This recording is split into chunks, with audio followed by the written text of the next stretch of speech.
15 taon, ulit ni Angelica. Sapat na yan para matutunan kung paano tratuhin ang kapwa-tao ng may dangal, di ba? Umalis ka ngayon din o tatawag ako ng pulis.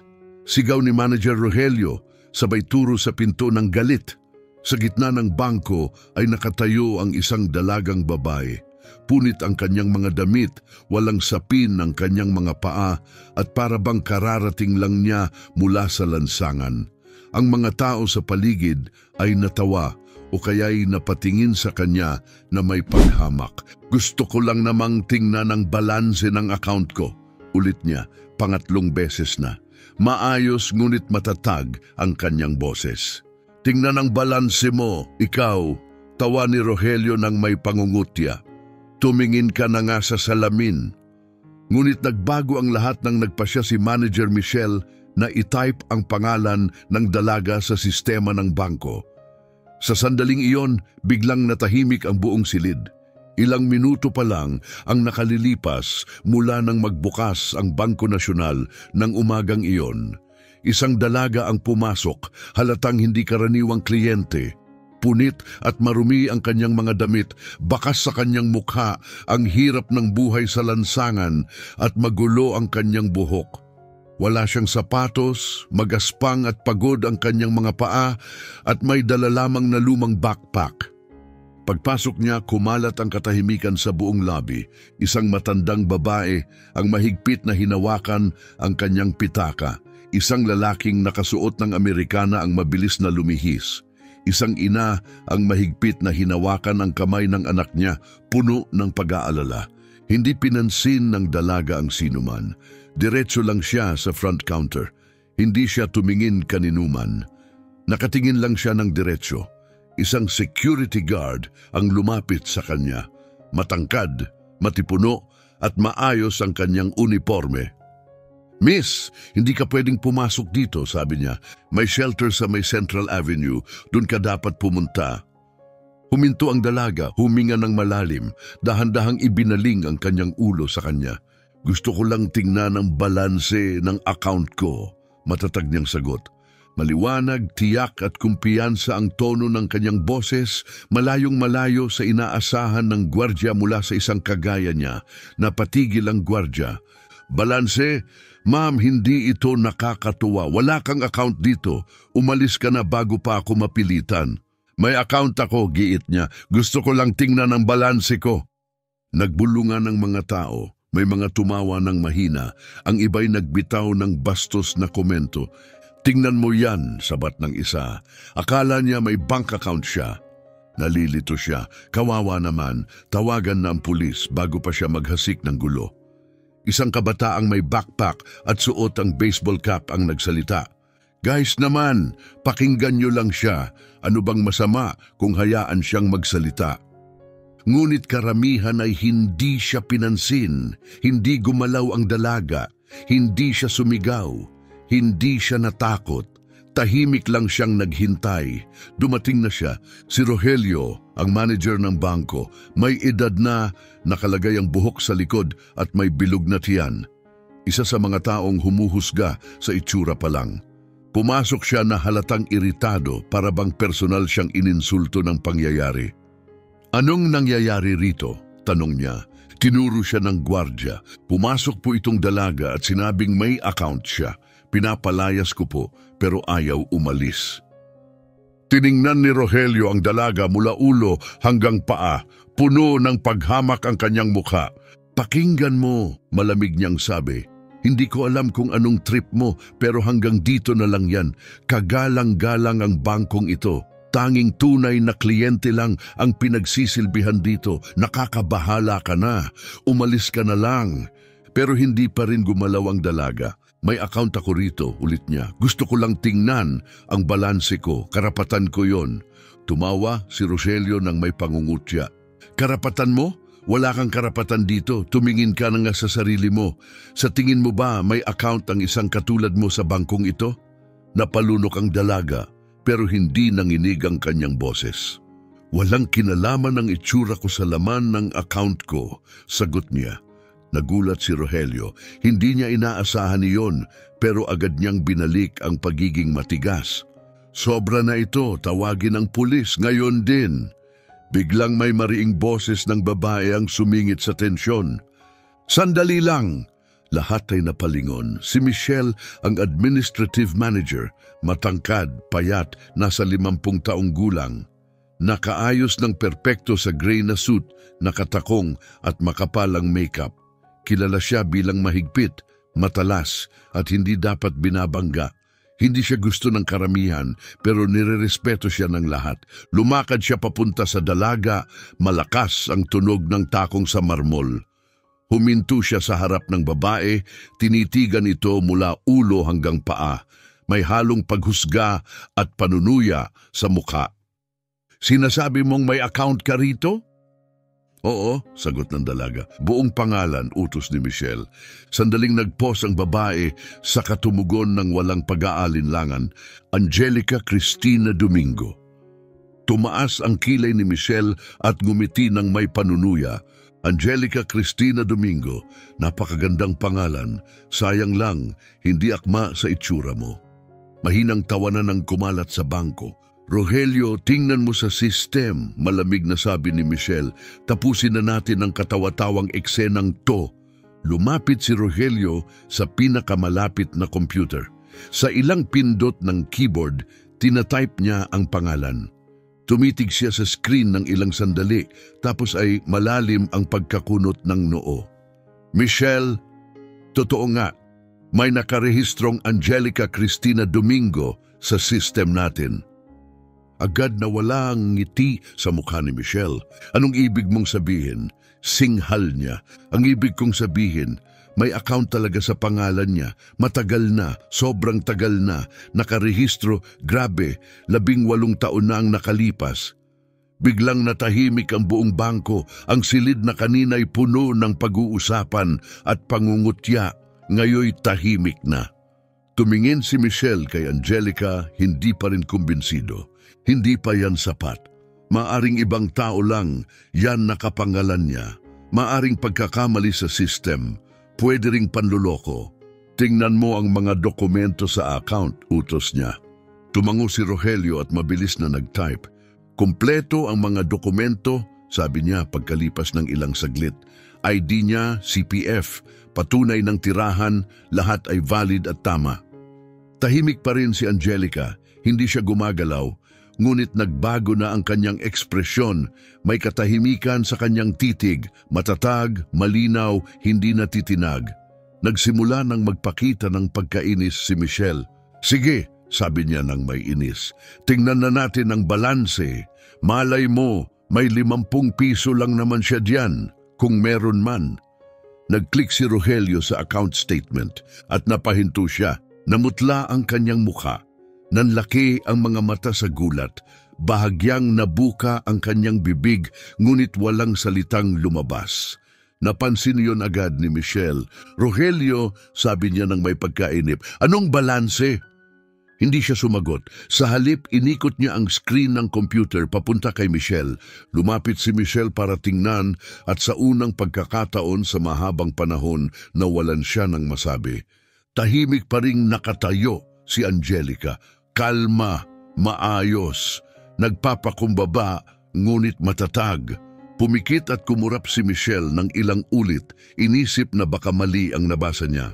Lumapit pa siya, kinuha ang salamin mula sa leeg at isinuot para makita ng mas malinaw. Ngunit nandoon pa rin ang mga numero. Totoo, hindi pwedeng pagkakamali. Halos hindi ka panipaniwala.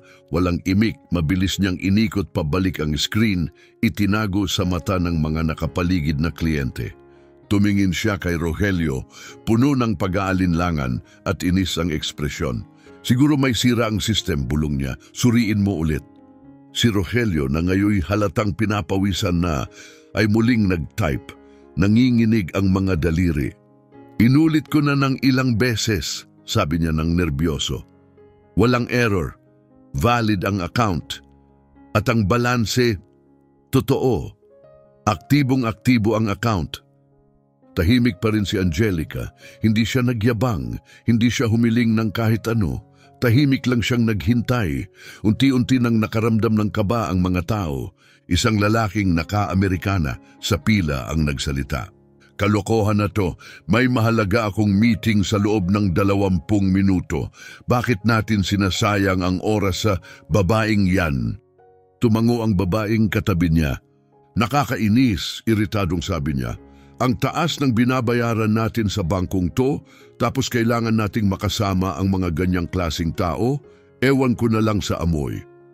Umabante si Roberto ang gwardya, halatang naiinis. Ma'am, pakiusap, sabi niya ng may diin, maging magalang po tayo.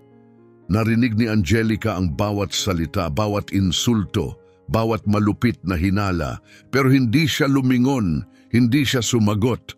Nakatutok lang ang mga mata niya kay Michelle. Halatang hindi na kontrolado ni Michelle ang sitwasyon. Naiinis siya. Hindi siya sanay na nawawala sa kamay niya ang kontrol. Sabihin mo nga ang totoo, Angelica, tanong niya. Totoo ba to? Oo, sagot ni Angelica, walang pag-aalinlangan. Kahit na account mo nga yan, hindi pa rin ibig sabihin na ikaw talaga yan, pilit ni Michelle. Pwede yang peke, pwedeng nakaw na pagkakakilanlan, at sa itsura mo pa lang, alam kong may mali. Sa unang pagkakataon, bahagyang lumapit si Angelica. Kung ganoon, marin niyang sagot, hayaan mo akong patunayan kung sino ako. Nakatiklop ang mga braso ni Michelle, at paano mo balak gawin yan? May dala ka bang dokumento?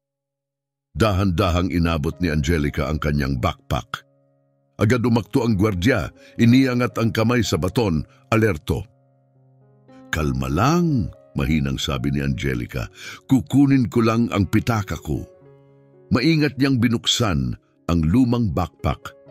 Konti lang ang laman, isang lukot na bote, sirang notebook, manipis na jacket at isang maliit na pitakang yari sa tela, kupas at batik-batik na sa tagal. Binuksan niya ang pitaka at inilabas ang isang laminated ID card. Ang gilid ay gusot, gasgas na ang plastik, malinaw na matagal ng gamit. Iniabot niya ito kay Michelle. Dahan-dahang kinuha ni Michelle ang ID, gamit lamang ang 2 daliri na para bang hawak ang isang maruming bagay. Tiningnan niya ang ID, tiningnan ang larawan, tapos tumingin kay Angelica. Ang litrato ay ng isang dalagitang malinis, maayos ang buhok, maliwanag ang mata at may kaaya-ayang ngiti. Hindi ito kamukha ng babaeng nasa harap niya ngayon. Pero ang mga mata ay hindi nagbago. Muling tumingin si Michelle sa hawak niyang ID. Pangalan, Angelica Cristina Domingo, petsa ng kapanganakan, CPF. Lahat ay tumutugma sa impormasyon sa account. Ibinalik niya ang dokumento, kita ang pagkainis sa kanyang mukha, halos hindi maitago ang kanyang pagkasuklam. Sige, ikaw nga si Angelica Cristina Domingo, yung nasa account. Ano ngayon? Singhal niya. Hindi pa rin nito ipinaliliwanag kung bakit ganyan ang itsura mo, kung bakit ka pumasok dito at gumawa ng kahihiyan. Tahimik na ibinalik ni Angelica ang kanyang ID sa sirang backpack. Gusto ko lang ma-access ang account ko. Payapa niyang sabi, yun lang ang hinihingi ko. Sa sandaling iyon, isang lalaking nasa gitna ng edad ang lumapit. May dala siyang makintab na briefcase at halatang naiirita. Pasensya na, manager, sabi niya kay Michelle. May mahalaga akong aasikasuhin dito. Maari bang sabihin niyo na lang ang babaeng yan na bumalik na lang sa ibang araw o dalhin niyo na lang siya sa ibang branch? Nakakita si Michelle ng pagkakataon na hindi niya pinalampas. Tama ka, sir, sagot niya ng mahinahon. Pagkatapos, humarap siya kay Angelica. Kita mo na ba ang perwisyong dinadala mo? Naiistorbo ang mga kliyente namin. Bumalik ka na lang sa ibang araw. O mas mabuti pa, pumunta ka sa mas maliit na branch, yung mas akma sa kalagayan mo. Huminga ng malalim si Angelica, pinapakalma ang sarili. Dito ang branch ko, anya. Dito ko binuksan ang account ko at may karapatan akong paglingkuran dito. Nanginginig na ang mukha ni Michelle, napupuno na ng inis. Karapatan? Ulit niya, tumataas ang boses. Gusto mong pag-usapan ng karapatan? Pumasok ka rito na mukhang pulubi, amoy lansangan, tinatakot ang mga kliyente, gumagawa ng eksena, at iniisip mong may karapatan ka? Napuno ng kapal ng katahimikan ng bangko, may ilang kliyente ang umiwas ng tingin, may ilan namang tahimik na tumango, sumasang-ayon sa sinabi ni Michelle. Pinagdikit ni Angelica ang kanyang mga labi.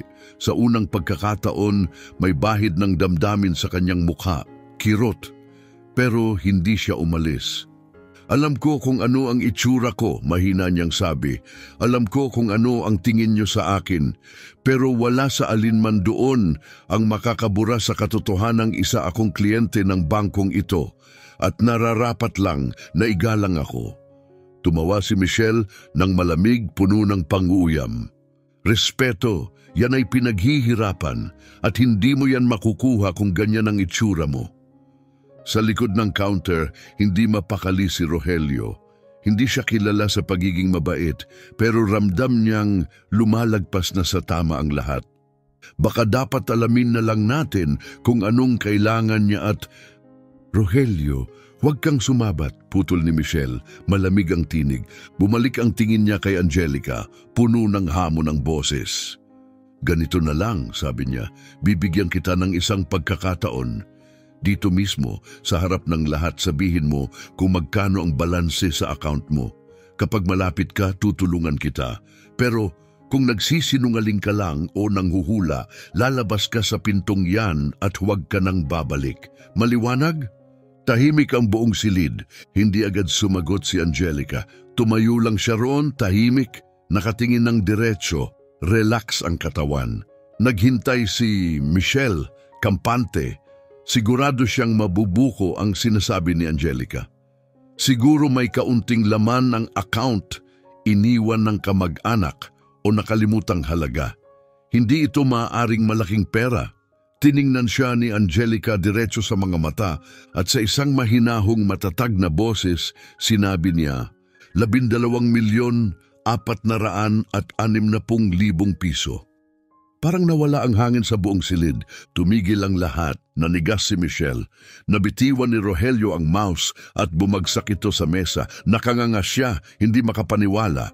Ang mga kliyente sa paligid na kanina'y nakikinig at nanlilibak ay natigilan. Nagbago ang ekspresyon nila mula sa panunuya patungo sa pagkabigla. Tahimik pa rin si Angelica, nakatitig kay Michelle. 12,460,000,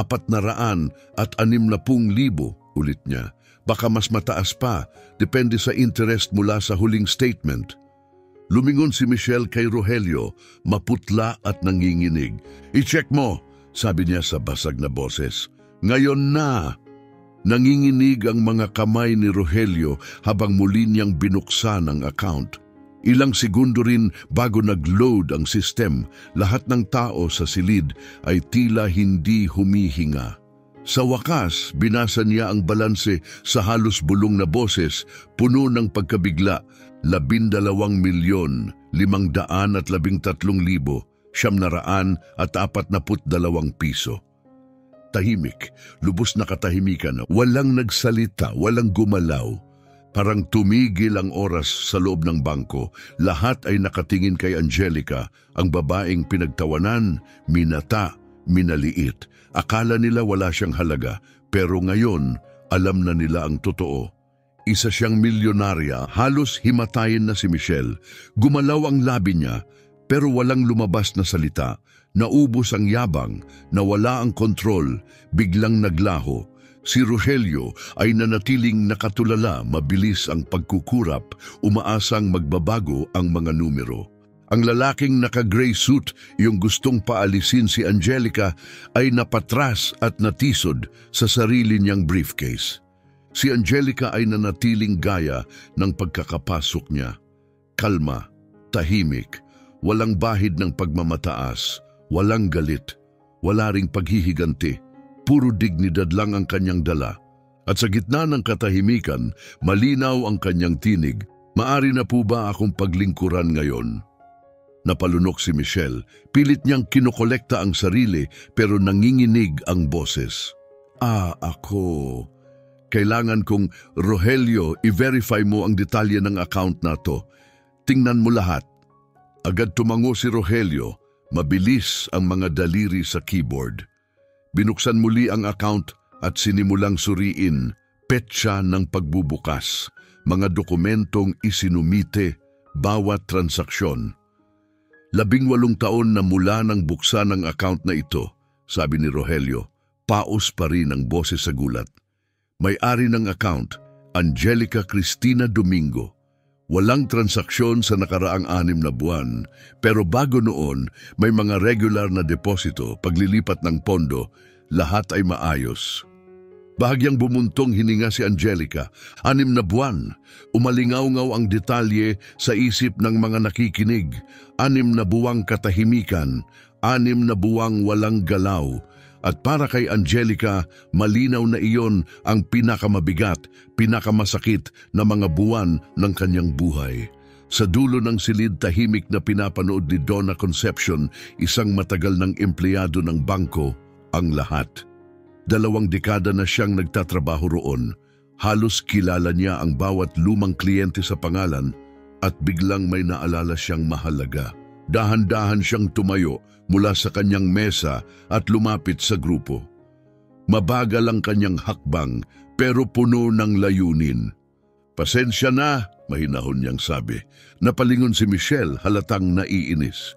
Donna Concepcion, hindi ito ang tamang oras. Ngunit hindi niya pinansin ang tono ni Michelle. Kilala ko ang account na yan, matatag niyang sabi. Lahat ay napatingin sa kanya. Pati si Angelica ay bahagyang nagbago ang ekspresyon, may bahid ng pagkilala sa kanyang mga mata. Nagpatuloy si Donna Concepcion, bahagyang nanginginig ang boses sa damdamin.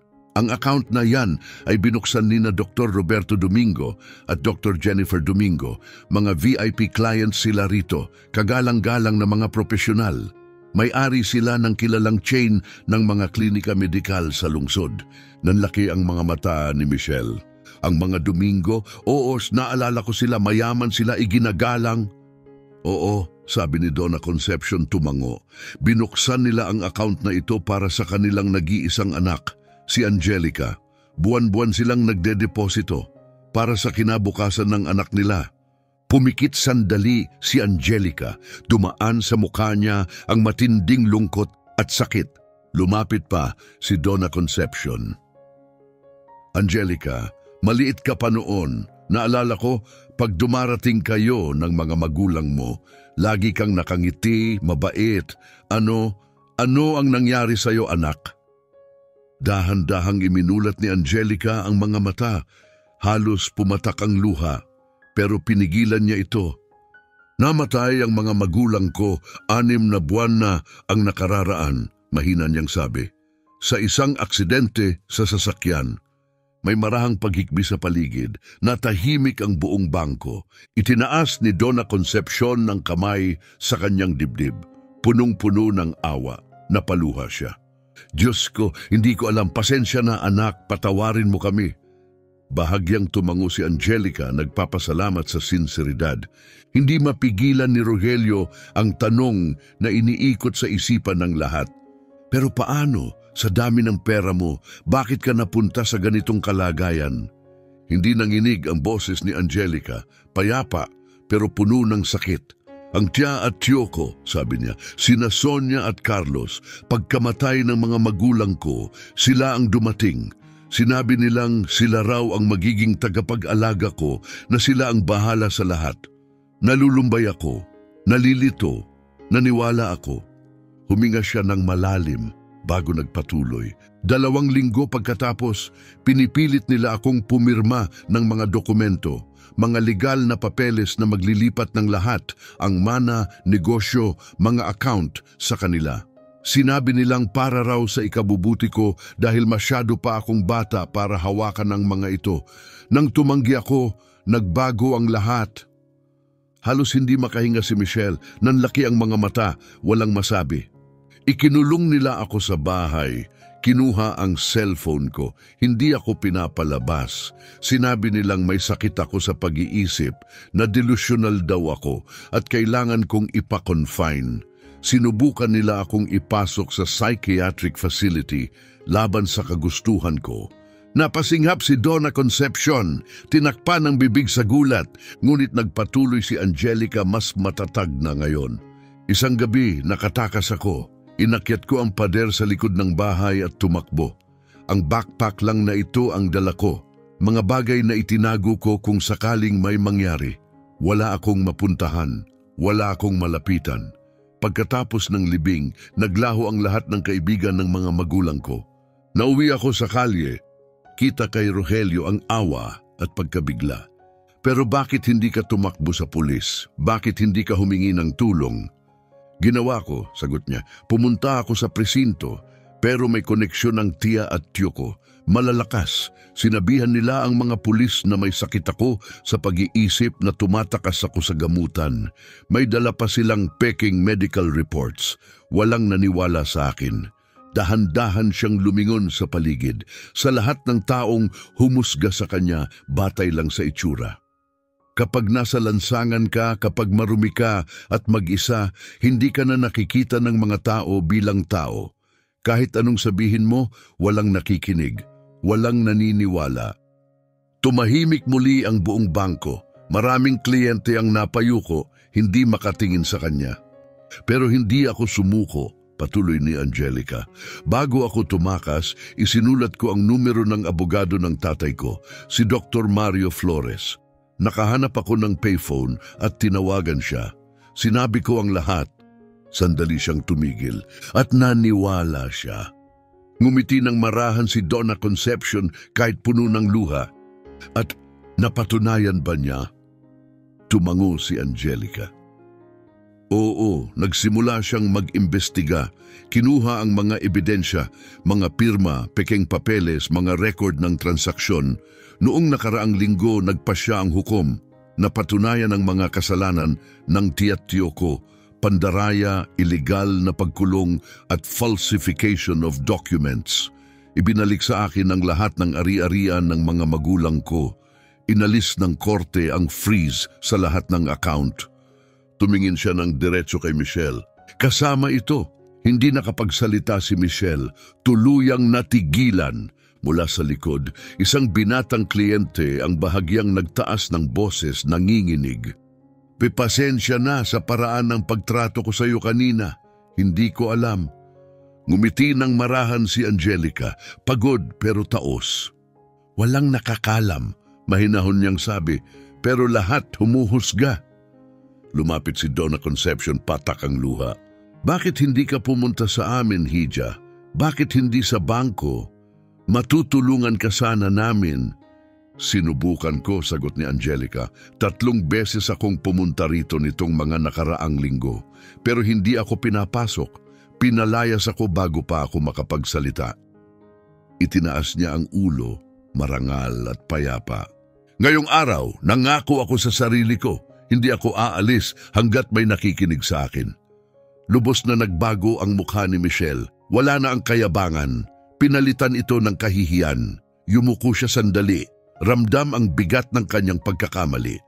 Tumayo si Angelica ng matuwid, malinaw at matatag ang tinig. Ngayong alam niyo na kung sino ako. Maari ko na bang asikasuhin ang pakay ko rito? Napalunok si Michelle, pilit binabalik ang boses. Oo. Siyempre, Rogelio, ihanda mo ang VIP room para kay Miss Angelica. Mabilis na tumango si Rogelio at nagsimulang kumilos, ngunit itinaas ni Angelica ang kamay. Hindi, napatigil ang lahat. Hindi! Gulat na tanong ni Michelle. Umiling si Angelica. Ayokong sa VIP room. Gusto kong asikasuhin dito mismo, sa counter, kagaya ng isang ordinaryong kliyente. Napakurap si Michelle, tuluyang nawalan ng balanse.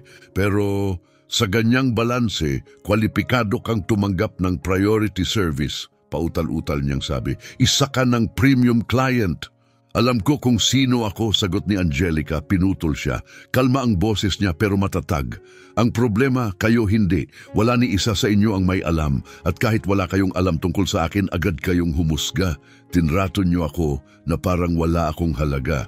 Para bang wala akong karapatang tumayo sa kwartong ito. Tumigil siya, hinayaang lumubog sa katahimikan ang bigat ng kanyang mga salita. Kaya ngayon gusto kong panoorin ng lahat. Gusto kong makita ng bawat taong tumingin sa akin na parang basura kung paano niyo ako tratuhin. Ngayong alam niyo na may pera ako. Lumalim ang katahimikan, parang usok na nanatili sa hangin. Ramdam ang bigat ng hiya at tensyon sa bawat sulok ng silid. Napalunok si Michelle, nauunawaan niya ng husto ang nangyayari.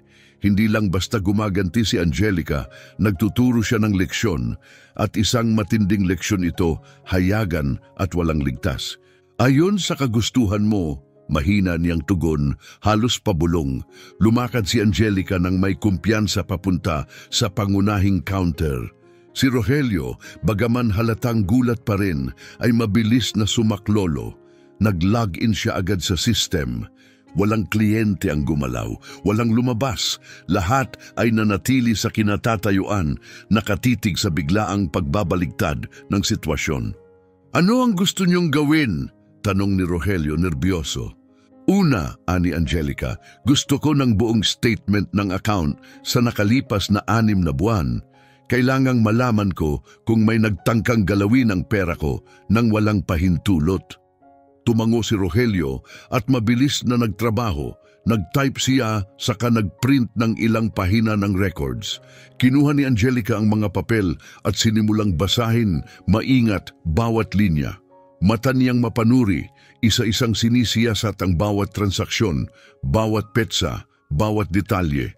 Hanggang sa tumigil siya, nagbago ang ekspresyon. Nawala ang katahimikan. Pumalit ang galit, matalim, malinaw. Ano to? Tanong niya, sabay turo sa isang linya sa papel. Lumapit si Rogelio para tingnan. Yan ay tangkang paglilipat ng pondo para sa, napatigil siya, 10 milyong piso. Tangka? Tanong ni Angelica. Matigas ang tono. Oo, automatikong hinarang ng system. Kailangan ng biometric at special code. Hindi ito naibigay kaya nakansela ng system. Humigpit ang hawak ni Angelica sa papel. Kailan ito nangyari?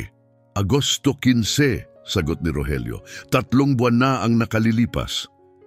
Pumikit si Angelica, huminga ng malalim. Pagdilat, matalim na ang kanyang mga mata. Sino ang nagtangkang maglipat? Anong pangalan ang ginamit? Tiningnan ni Rogelio ang logs. Carlos Mario Castillo, basa niya. Tumango si Angelica. Ang tiyo ko. Pumutok ang bulong-bulungan sa silid. Halos lahat ay nagulat. Ang mga mata ay nagtitinginan, hindi makapaniwala. Hindi pinansin ni Angelica ang ingay. Binuklat niya ang susunod na pahina. May iba pa bang tangka? Muling nag-scroll si Rogelio. Meron. Makalipas ang 2 linggo. Ganun ulit. Siya rin ang nagtangka. Kumuha ng 500,000 piso ng cash. Na-block din ng system. Napatawa si Angelica, maikli at mapait. Akala niya makakalusot siya. Akala niya walang makakahalata. Lumapit muli si Donna Concepcion, mariin ang tinig. Anak, kailangan mo itong i-report. Krimen ito. Na-report ko na, sagot ni Angelica. May kopya ang abogado ko ng lahat ng to. Bahagi na ito ng kaso, pero gusto kong makita mismo sa sarili kong mata. Bumaling siya kay Rogelio. Ilock mo ang account na to. Simula ngayon, walang sino man ang pwedeng magkaroon ng access. Walang kinatawan, kahit may special power of attorney, kahit may utos ng korte. Ako lang ang may karapatang galawin to. Naiintindihan? Opo, ma'am. Agad na tugon ni Rogelio. Ia-activate ko ang pinakamataas na security level. Habang nagtatrabaho si Rogelio, tumingin si Angelica sa buong bangko. Tumingin siya sa mga taong tumawa sa kanya. Humusga, nagbulungan. Marami ang yumuko. May ilan nang ngumiti nang may pagsisisi, tahimik na humihingi ng tawad. Lumapit ang matandang babae na kanina'y mahigpit na humawak sa kanyang bag. Nanginginig ang tinig. Miss, gusto ko lang humingi ng tawad. Hinusgahan kita. Hindi ko alam ang kwento mo. Nagkamali ako. Tiningnan siya ni Angelica. Hindi galit ang nasa mata kundi lungkot. Hindi ikaw ang una, mahinahon niyang sagot. At malungkot mang isipin, hindi rin ikaw ang huli. Tumango ang babae habang umiiyak at bumalik sa upuan. Nakatayo pa rin si Michelle, tila na-freeze sa kahihiyan. Buong karera niya, naniwala siyang ang respeto ay para lamang sa mayaman at mukhang kagalang-galang. Ngayon, nasa harap niya ang mapait na katotohanan. Humarap sa kanya si Angelica. Michelle, tama? Opo, ma'am! Gaano ka nakatagal nagtatrabaho sa bangkong ito? Nag-alinlangan si Michelle. 15 taon. Walang naisagot si Michelle. Wala na siyang salitang kayang bawiin ang lahat.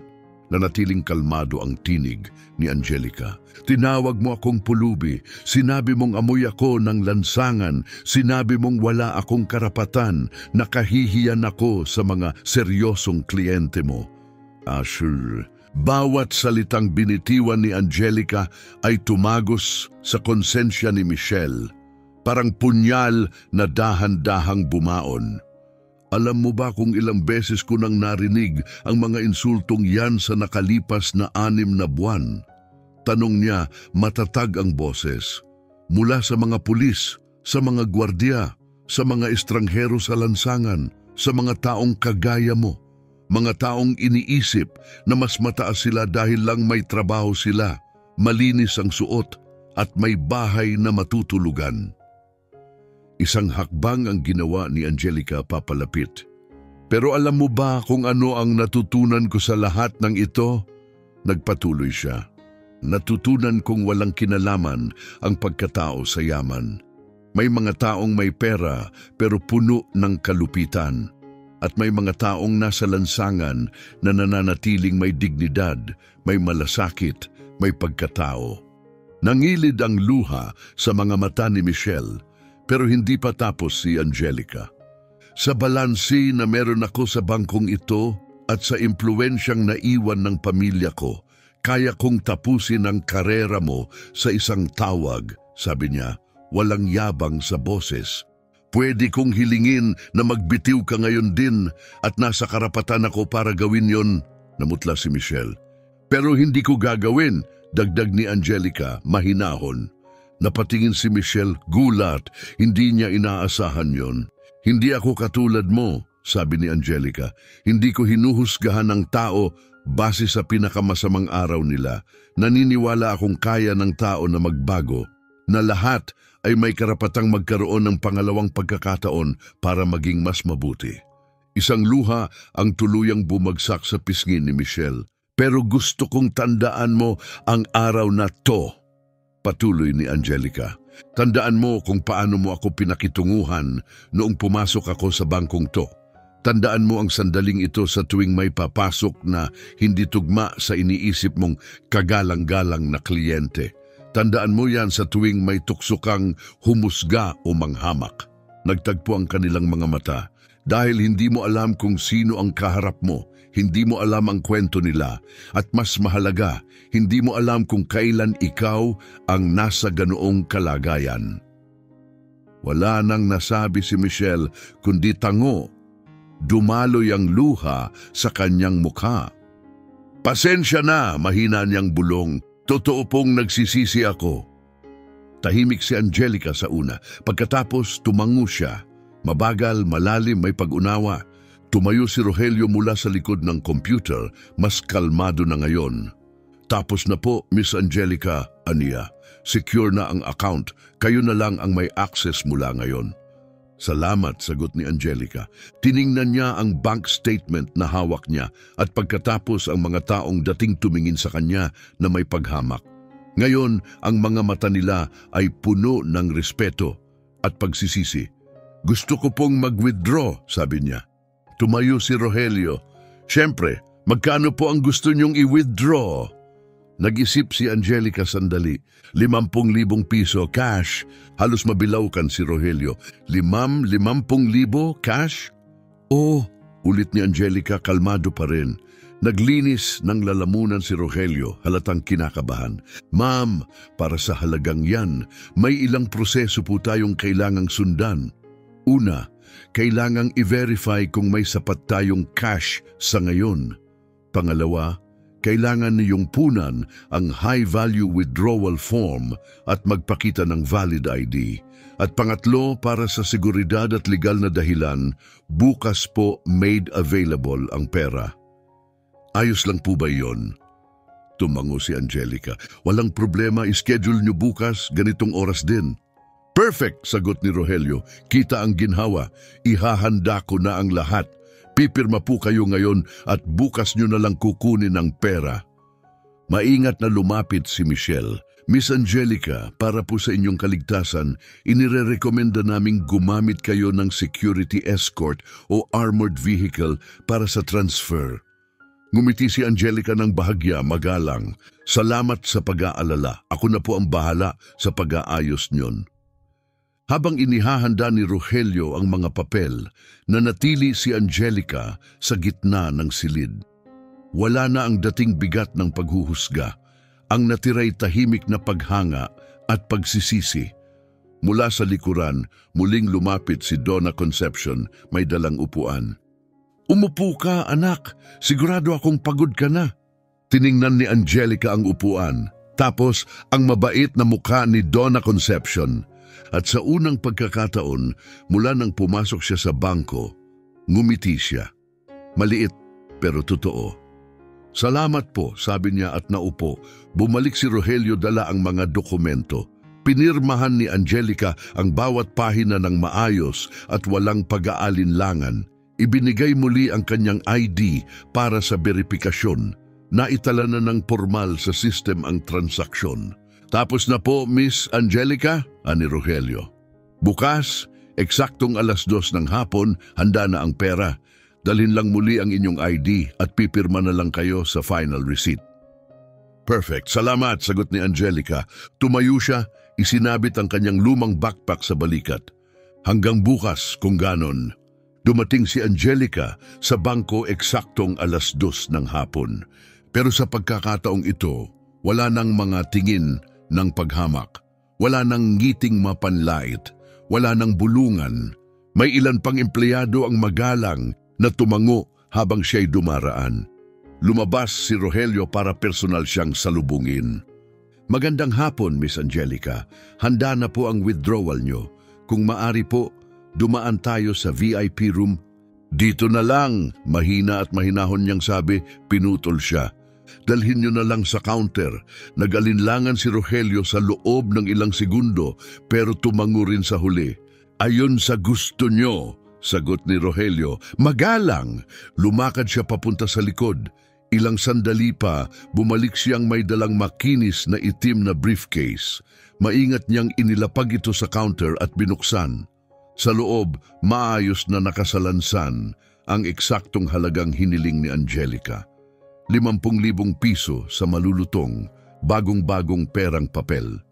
Pakisuri po ang halaga, sabi ni Rogelio, at pakipirmahan ang withdrawal form. Mabilis na binilang ni Angelica ang pera, pagkatapos ay kinuha ang panulat at pumirma. Salamat, Rogelio! Biglang narinig niya ang isang pamilyar na tinig mula sa kabilang bahagi ng bangko. Angelica! Lumingon siya. Palapit sa kanya ang isang matangkad na lalaki na nakasuot ng maayos at mamahaling itim na suit.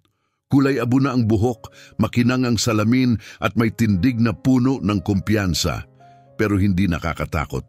Siya si Mr. Eduardo Soriano, ang branch director. Diretso siyang lumakad pero banayad ang ekspresyon ng mukha. Pagdating sa harap ni Angelica, huminto siya. Angelica Domingo? Tanong niya sabay abot ng kamay. Tumayo si Angelica. Ako nga. Ako si Eduardo Soriano, direktor ng branch na ito. Narinig ko ang nangyari kahapon at tapat kong sasabihin, labis akong nahihiya. Kilala ko ang mga magulang mo. Nagulat si Angelica. Talaga po? Oo, tumango si Eduardo. Ang ama mong si Dr. Roberto, ang personal kong doktor. At ang ina mo, si Dr. Jennifer, ang nag-alaga sa aking asawa noong malubha ang karamdaman niya. Sila ay kahanga-hanga, mabait, profesional, may malasakit. Lumutang ang lambing sa mga mata ni Angelica. Dahan-dahan niyang binitawan ang kamay ng direktor. Talagang espesyal sila. Tumingin si Eduardo sa paligid, ramdam ang mga matang nakatingin pa rin. Angelica, sa ngalan ng Bangko Nasyonal, taos-puso akong humihingi ng tawad sa karanasang pinagdaanan mo rito. Hindi dapat ito nangyari. Naglabas na ako ng bagong direktiba, obligatory training para sa lahat ng empleyado ukol sa empatiya, human service at respeto sa dignidad ng bawat isa. Tumango si Angelica, kita ang pagtanggap. Mahalaga yon, sagot niya. Salamat. Lumapit si Rogelio na may hawak na envelope. Miss Angelica, narito po ang mga dokumento ng inyong transaksyon ngayon. Kung kailangan niyo po ng anumang tulong, nandito po kami. Maraming salamat, sagot niya muli. Kinuha niya ang briefcase. Muling lumapit si Eduardo, handang samahan siya palabas. Kung kailangan mo ng anuman, huwag kang mag-atubiling direktang tumawag sa akin. Iniabot niya ang kanyang personal na business card. Tinanggap ito ni Angelica at ipinasok sa bulsa. Salamat, Ginoong Eduardo. Tumalikod na siya, handang lumabas. Pero bago siya makalakad, may humabol na tinig. Angelica, sandali lang. Lumingon siya. Si Michelle, hindi na siya ang matigas at malamig na manager. Ang mukha niya ay namumula, ang mga matay maga sa pag-iyak. Wasak ang dating pride. Wala akong palusot, panimula niya. Mali ang pagtrato ko sa iyo. Hindi mapapatawad, dadalhin ko ang kahihiyang ito habang buhay. Huminga siya ng malalim. Pero gusto kong malaman mo, binago mo ako. Kanina, pinakita mo sa akin kung sino na ako at hindi ako nagustuhan. Hindi ko natitingnan ng tao sa parehong paraan. Tinuruan mo akong leksyon na hinding-hindi ko makakalimutan. Matagal na tiningnan siya ni Angelica at marahil sa unang pagkakataon, hindi na niya nakita ang aroganting babae, kundi isang taong sugatan, natuto at nagsusumikap magbago. Lahat ng tao ay may karapatang tumanggap ng pangalawang pagkakataon, Michelle, mahinahon niyang sabi. Hindi napigilan ni Michelle ang pag-iyak. Maraming salamat, sobra. Tumango si Angelica at muling tumalikod. Bago siya makarating sa pinto, may isa pang lumapit. Si Roberto, ang gwardyang minsang pilit siyang pinaalis. Miss, gusto ko rin pong humingi ng tawad, sabi niya, taos-puso. Ginagawa ko lang ang trabaho ko noon, pero hindi iyon sapat na dahilan. Dapat pinakinggan kita. Tiningnan siya ni Angelica. Ano ang pangalan mo? Roberto. Ngumiti siya ng bahagya. Yan ang pangalan ng tatay ko. Talaga? Oo, Roberto, may pamilya ka ba? Tumango si Roberto. May asawa, 2 anak. Kung gayon, sabi ni Angelica, turuan mo sila. Turuan mo silang igalang ang bawat isa na hindi nakikita sa panlabas ang halaga ng tao, na sa likod ng bawat mukhang nasa lansangan, may kwento, kagaya ng sa akin. Naiiyak si Roberto. Ituturo ko, nangangako ako. Bahagyang tumango si Angelica at nagsimulang lumakad patungong pinto. Pero bago siya lumabas, tumigil siya. Humarap muli, tahimik ang buong bangko. Tiningnan niya ang bawat mukha. Mga mukhang minsan ay humusga sa kanya, tumawa, tumanggi. Ngayon, puno ng respeto. Ang ilan ay may pagsisisi, ang ilan ay may paghanga. At nagsalita siya sa huling pagkakataon, gusto ko lang maging malinaw sa inyo ang isang bagay, mariin niyang sabi. Hindi ako pumunta rito para maghiganti. Hindi ako pumunta para ipahiya ang kahit sino. Pumunta ako dahil may karapatan ako, dahil nararapat lang na tratuhin akong tao kahit ano pa ang suot ko o saan man ako natulog kagabi. Tumigil siya, hinayaang lumubog ang katotohanan. At kung may isang bagay akong natutunan sa nakaraang 6 na buwan, ito yon, ang bawat nilalang ay may karapatang igalang. Lalong tumining ang boses niya, may paninindigan. Yung lalaking natutulog sa bangko, yung babaeng namamalimos sa kalsada, yung kabataang humihingi ng tulong, lahat sila ay may kwento, lahat sila ay tao, at lahat sila ay nararapat igalang. Walang gumalaw, walang huminga. Kaya sa susunod na may makita kayong nahihirapan, alalahanin niyo ako. Alalahanin niyong hindi niyo alam ang kwento nila at tratuhin niyo sila kung paano niyo gustong tratuhin kung kayo ang nasa kalagayan nila. At sa mga salitang iyon, tumalikod si Angelica, binuksan ang salaming pinto at lumabas sa liwanag. Humigpit ang hawak ni Angelica sa hawakan ng itim na briefcase. Dahil sa huli, alam niya, ang tanging kaibahan ko sa kahit sino sa bangkong iyon ay pagkakataon. At ang pagkakataon ay kayang magbago isang iglap lang, maaaring bumuti o lumala. At sa mga salitang iyon, si Angelica Cristina Domingo ay lumakad palabas ng bangko, dumaan sa salaming pinto na tahimik na sumara sa kanyang likuran. Sa loob, walang gumalaw. Sa loob ng ilang mahahabang minuto, nanatiling nakatigil ang buong branch, nakabibingi ang bigat ng mga tagpong nasaksihan nila. Isang sandaling hindi kailanman malilimutan. Sa labas, naglakad si Angelica sa bangketa habang sinisikatan ng araw ang kanyang mukha. Sa unang pagkakataon sa matagal na panahon, hindi na mahalaga ang init, ang mga tingin o ang ingay ng paligid. Magaan ang kanyang mga hakbang, malaya, tunay na malaya, naglakad siya ng dalawang kanto hanggang marating ang isang munting parke, simple at tahimik. May ilang lumang bangko, pagod na mga puno at isang playground na halos niluma na ng panahon. At doon sa ilalim ng lilim ng isang punong kahoy, nakaupo sa isang bangkong kahoy, ang taong matagal na niyang gustong makita, Dr. Mario Flores. Nasa 65 na ito, may maputing buhok, suot ang salamin na may gintong gilid, at nakasuot ng abong suit na maayos at elegante. Hawak niya ang isang kayumangging leather folder at halatang nag-aalala habang pinagmamasdan ang paligid. Pagkakita kay Angelica, agad siyang tumayo, halatang napawi ang kaba. Angelica, salamat sa Diyos. Nag-aalala na ako na tagalan ka. Ngumiti si Angelica, pagod ngunit magiliw. Pasensya na po, Dr. Mario. May ilang abala. Mabilis siyang sinipat mula ulo hanggang paa. Magulo pa rin ang suot, walang sapatos, bakas pa rin ang hirap sa katawan. Abala? Anong nangyari? Ayos ka lang ba?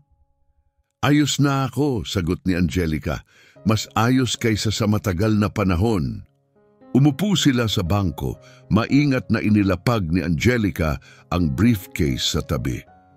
Na-access mo ba ang account? Tanong ni Dr. Mario. Oo. At ang pera, ligtas na ba? Ligtas na, akin na uli ang kontrol. Huminga ng malalim si Dr. Mario, bakas ang ginhawa sa mukha.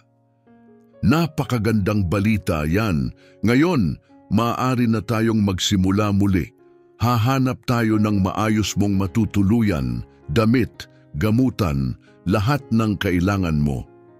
Ngunit pinigil siya ni Angelica sa isang tahimik na boses. Bago ang lahat, gusto kong malaman, ano na ang mangyayari sa tiya at tiyo ko? Nagseryoso ang mukha ni Dr. Mario. Alam kong itatanong mo yan. Binuksan niya ang folder at kinuha ang isang tumpok ng dokumento. Kahapon lumabas ang pinal na desisyon ng korte, opisyal na. Binuklat niya ang unang pahina at binasa. Ang tiyo mo si Carlos ay hinatulan ng 8 taong pagkakakulong dahil sa tangkang pandaraya, pamemeke ng dokumento at ilegal na pagkulong. Pumikit si Angelica, ninamnam ang bigat ng mga salita. Ang tiya mo, si Sonia, ay hinatulan ng 6 na taon. Mas maliit ang papel niya, pero may hatol pa rin. Dahan-dahang iminulat ni Angelica ang kanyang mga mata. Makukulong ba talaga sila? Oo, sagot ng abogado. Agad-agad, ipinag-utos ng hukom ang agarang pagkulong, magkaibang kulungan, walang parol, walang pansamantalang paglaya habang umaapela. At yung pera na tinangkang nakawin, lahat ay naka-freeze, sagot niya. Sinamsam ng korte at kasalukuyang sinusuri. Lahat ng ari-ariang nabili gamit ang pera mula sa mana ay ibabalik sa'yo. Tumango si Angelica, unti-unting nararamdaman ang katarungan. Paano naman yung iba, yung tumulong sa kanila? Nagbukas muli ng pahina si Dr. Mario. 3 doktor ang sinuspinde ng lisensya, iniimbestigahan sila ng Regional Medical Council. 2 empleyado ng notaryo ay kinasuhan dahil sa pamemeke ng dokumento at yung pulis na tumangging kunin ang reklamo mo, kasalukuyang iniimbestigahan ng Internal Affairs. Sa unang pagkakataon sa matagal na panahon, naramdaman ni Angelica ang katotohanang pinakinggan. Ang katarungang ibinaba, tapos na talaga, mahina niyang bulong. Tapos na, kumpirmang sabi ni Dr. Mario, malaya ka na Angelica, panalo ka. Tumingin si Angelica sa kanyang mga kamay na minsang naghukay sa basura para sa tira, na nanginig sa lamig sa gabi, na humawak sa kahit kaunting pag-asa upang mabuhay pa kinabukasan. Hindi ko alam kung panalo ako, mahina niyang sabi. Sa tingin ko, nabuhay lang ako. Marahang ipinatong ni Dr. Mario ang kamay sa kanyang balikat. Hindi Angelica, hindi ka lang basta nabuhay, lumaban ka, tumindig ka kahit gusto kang pabagsakin ng mundo. Iningatan mo ang dangal mo kahit gustong agawin ng iba. Hindi ka hinayaang lamunin ng dilim. At sa wakas, dumaloy ang mga luha ni Angelica. May mga araw na gusto ko nang sumuko, amin niya. May mga gabing dasal ko'y tangayin na lang ako ng ulan. Mga gabing iniisip kong mas madali kung di na lang ako magising. Hinawakan ni Dr. Mario ang kanyang balikat, mahigpit pero maingat. Pero nagising ka pa rin, Hanya, araw-araw. At tingnan mo ang sarili mo ngayon. Tahimik silang naupo, naglaho ang ingay ng lungsod sa paligid. Dahan-dahang bumagsak ang liwanag ng hapon sa kanilang mga mukha. At sa unang pagkakataon sa loob ng maraming buwan, naramdaman ni Angelica ang isang bagay sa kanyang puso. Kapayapaan. Pinunasan ni Angelica ang kanyang mga luha gamit ang likod ng kanyang kamay. Alam mo kung ano ang nakakapagtaka, mahina niyang sabi. Dapat masaya ako ngayon, dapat nagdiriwang ako, pero ang iniisip ko lang ay ang iba. Mga taong nandoon pa rin sa labas, dumadaan sa parehong pinagdaanan ko, mga taong hindi magiging kasing swerte ko. Swerte? Tanong ni Dr. Mario. Malumanay.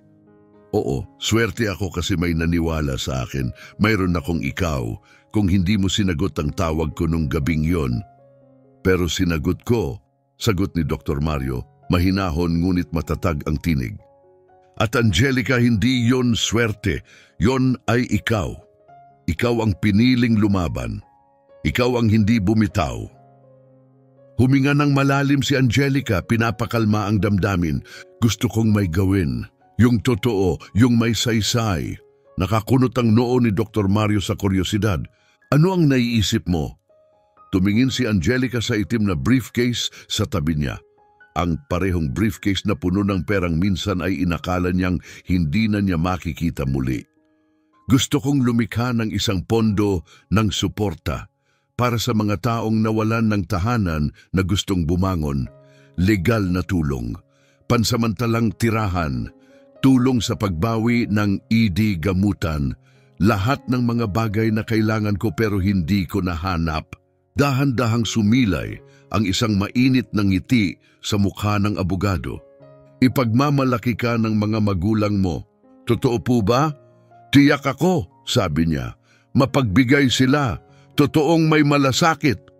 At ikaw, Angelica, nasa iyo ang parehong puso. May bagong apoy sa mga mata ni Angelica. Kung ganoon, simulan na natin. Gawin nating totoo. Bumunot ng panulat si Dr. Mario mula sa kanyang folder. Magsisimula na ako sa papeles. Magkano ang gusto mong ilaan? Sandaling tumigil si Angelica. 2,000,000 piso. Muntik nang mabitawan ni Dr. Mario ang panulat. 2,000,000? Oo, sagot ni Angelica payapa. Sapat para makabuo ng isang bagay na tunay, isang bagay na magtatagal. Sigurado ka ba, Angelica, malaking halaga ito? Tumango siya. Sigurado ako, hindi na maibabalik ng perang yan ang mga magulang ko, pero maari nitong bigyan ng panibagong pag-asa ang iba. Maari nitong iligtas ang isang taong muntik ng sumuko, kagaya ko. Napailing si Dr. Mario, halatang damang-dama ang emosyon. Hindi ka pangkaraniwang tao, Angelica. Ngumiti lamang siya, marahan. Ako lang yung taong nakaranas ng pinakamadilim na kalagayan at gustong ihagis ang lubid pababa para sa susunod na taong naiwan pa roon. Tahimik silang naupo, pinagmamasdan ang buhay sa parke, may mga batang tumatawa, tumatakbo, isang ina ang nagtutulak ng stroller, isang matandang mag-asawa ang magkahawak kamay habang naglalakad, mga ordinaryong sandali. Mga simpleng ligaya, ang uri ng buhay na minsang nawala kay Angelica at ngayon ay unti-unti na niyang naibabalik. "Pwede ba akong magtanong?" sabi niya matapos ang ilang saglit. Siyempre, nung gabing tumawag ako mula sa payphone, marumi ako. Baka kung ano-ano na ang sinasabi ko. Bakit hindi mo ako binaba? Bakit hindi mo na lang ako binaliwala tulad ng iba? Inalis ni Dr. Mario ang kanyang salamin at marahang nilinis ito. Dahil kilala ko ang mga magulang mo, alam ko kung anong klaseng tao sila at nang nagsalita ka, Angelica, narinig ko sila sa iyo. Ang dignidad nila, ang tapang, ang paninindigan laban sa mali. Isinuot niya muli ang salamin. At pagkatapos ng 40 taon bilang abogado, alam ko kung sino ang nagsisinungaling. Hindi ka nagsisinungaling. Ang mga sinabi mo, isa sa pinakamakatotohanang kwentong narinig ko. Ramdam ni Angelica ang pag-agos ng emosyon sa kanyang dibdib. "Salamat sa lahat. Hindi mo kailangang magpasalamat," sagot niya. "Ginawa ko lang ang dapat ginawa ng kahit sinong matinong tao." Pero karamihan, hindi ginagawa. "Alam ko," sagot niya mahinahon, "at kailangan na yang magbago." Kinuha ni Angelica ang briefcase at tumayo. "Totoo, at sisiguraduhin kong may bahagi ako sa pagbabagong yan." Tumayo rin si Dr. Mario. "Anong balak mong gawin ngayon?" Tumingin si Angelica sa paligid ng parke. Sa sandaling iyon, nakita niya ang isang lalaking natutulog sa isang bangko. Punit ang damit, gusot ang buhok, isang plastic na bag ang nagsisilbing unan. Ngumiti si Angelica, banayad pero buo. "Ngayon, sisimulan ko nang magbalik."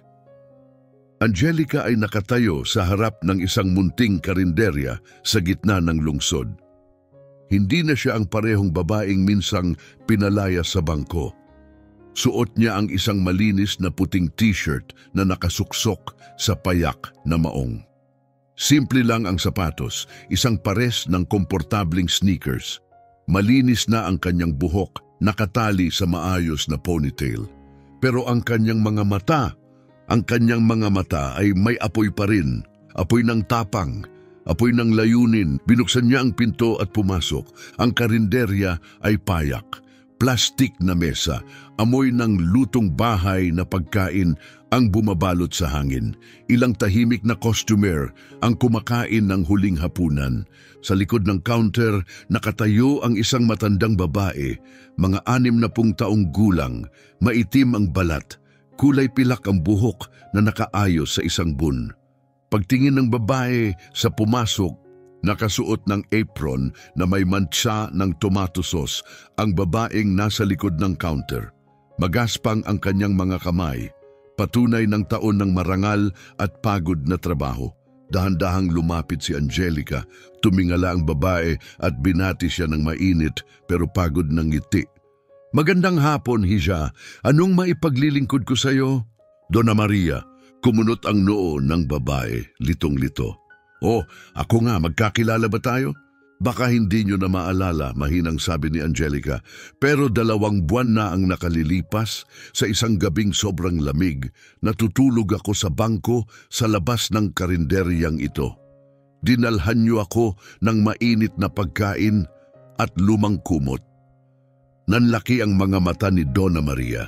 "Diyos ko, ikaw yung batang nanginginig sa lamig noon." Tumango si Angelica. "Ako yun." Agad na itinakip ni Donna Maria ang mga kamay sa kanyang bibig, hindi makapaniwala. "Anak ko, ayos ka ba? Nakalayo ka na ba sa lansangan?" "Oo," malumanay na sagot ni Angelica. "At bumalik ako rito para magpasalamat." Bumunot siya ng sobre mula sa kanyang bag. "Gusto kong ibalik ang kabutihan." Umiling si Donna Maria. "Naku, Hiya, hindi na kailangan yan." "Pakiusap." Mariing sabi ni Angelica, "Buksan mo po!" Nanginginig ang kamay ni Donna Maria habang binubuksan ang sobre. Sa loob may isang tseke. Tiningnan niya ang halaga at muntik na siyang matumba. 50,000 piso, hindi ito totoo. Baka nagkamali ka. Hindi ito pagkakamali, sagot ni Angelica. Para po sa inyo yan. Pero bakit? Pakain lang naman ang naibigay ko sa iyo. Hinawakan ni Angelica ang kanyang mga kamay. Binigyan mo ako ng pag-asa. Binigyan mo ako ng init sa panahong napakalamig ng mundo. Yung pagkaing yon, maaring yon ang nagligtas sa buhay ko. Alam kong nahihirapan na rin ang karinderyang to. Gamitin mo yan, ayusin mo ang lugar, magpahinga ka naman, hayaan mong ikaw naman ang alagaan. Tuluyang naiyak si Donna Maria at niyakap si Angelica ng mahigpit. Salamat anak, pagpalain ka ng Diyos habang buhay. Nakatayo si Angelica sa harap ng bago at inayos na gusali sa gitna ng lungsod. Sa taas ng pinto kumikislap ang bagong karatula, Instituto Angelica Domingo. Dignidad para sa lahat, katabi niya si Dr. Mario may hawak na folder.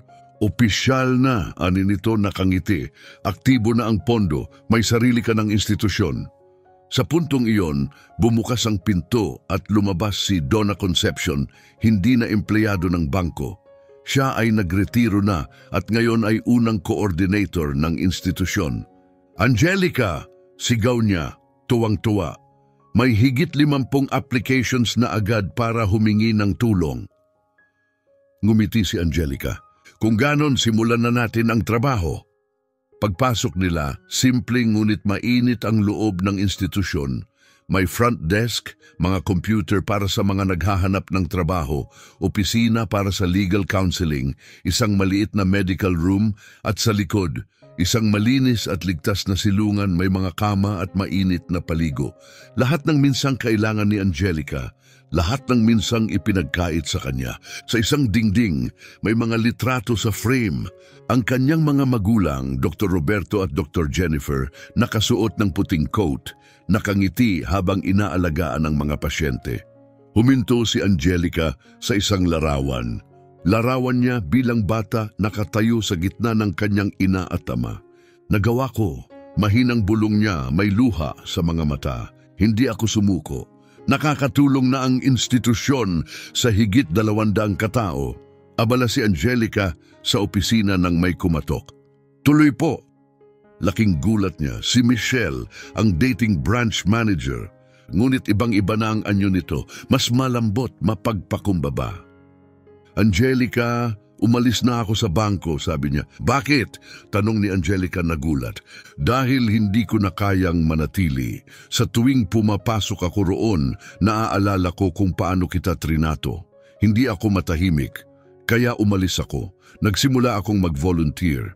Sa loob ng mga buwang iyon, mas marami akong natutunan kaysa sa 15 taon ko sa bangko. Nagatubili siya. Pumunta ako para ialok ang tulong ko. Alam kong siguro ako ang huling taong gugustuhin mong makatrabaho. Tanggap ka na, agad na sagot ni Angelica. Ha? Gulat ni Michelle. Kailangan ko ng mamumuno sa mga volunteers. Isang taong alam kung ano ang ibig sabihin ng pagbabago. Isang kagaya mo. Napaluha si Michelle. Salamat Angelica. Wala kang ideya kung anong halaga nito para sa akin. Meron, sagot ni Angelica marahan. Alam ko, damang-dama ko. Muling nakaupo si Angelica sa parehong parke, ang lugar kung saan nagbago ang lahat. Tumunog ang kanyang telepono. Angelica, masiglang sabi ni Dr. Mario, nanalo ang institusyon ng National Social Impact Award. Totoo? Tanong ni Angelica. Lumiwanag ang mukha. Oo. Isa ka sa pinakapipahalagahang institusyon sa buong bansa. Tinapos ni Angelica ang tawag at tumingala sa langit. Nagawa natin, Papa.